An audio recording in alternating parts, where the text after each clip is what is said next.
Hello everyone, today we'll talk about the solution to the problem neighboring bitwise XOR. If you want to pause and read the statement, feel free to do so.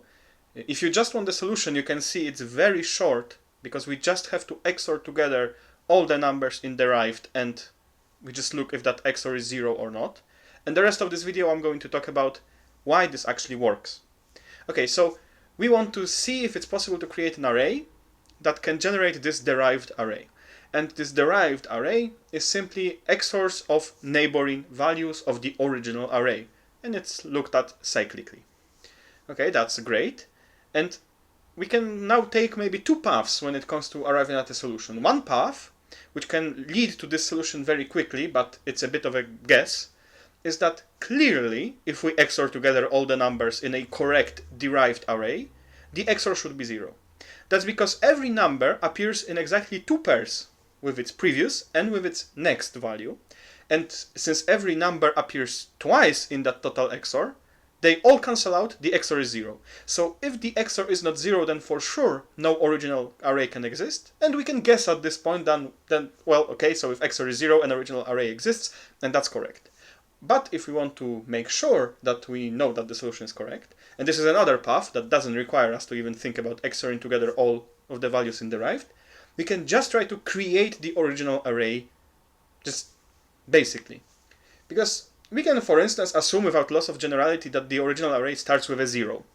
That's because if we have a correct original array, we can XOR to every value with that in that array, we can XOR with some constant c, and the derived array doesn't change, right? So we can start with a 0, and if we were to start with c, then, and we were to XOR everything else with c, then any position at the derived array will be the XOR of the two original values and also XORed with two instances of c. So those two instances of c cancel out. Again, remember that in XOR, XORing twice with the same value is like doing nothing, they cancel out. Okay, so we can start with a 0. And so we know that the first element is a 0, so we know the second element, we can just look at the 0th element of the derived array.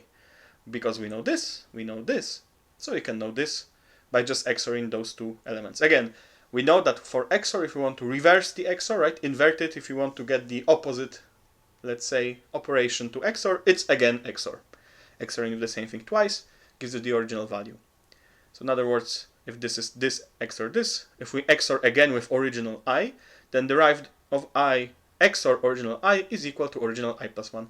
And we can just keep doing that, and either we'll see that there is some contradiction, because the final XOR will be the last value that we have generated, and the first value, which was 0. So if they are equal, the last derived and the last original that we have generated, if they are equal, then everything is great, otherwise nothing is great, and we can return that it's impossible. So in other words, for every derived array, there is exactly one original array that starts with a 0. So all the possible original arrays, they differ only insofar that one can be another with every number XORed with c. And when we see that, we just have to, so we just see that we have to verify it.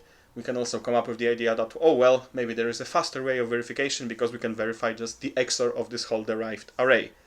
And this is faster than trying to generate this original. But if we wanted to see the original array, then we can do what I just described, and still it will be linear.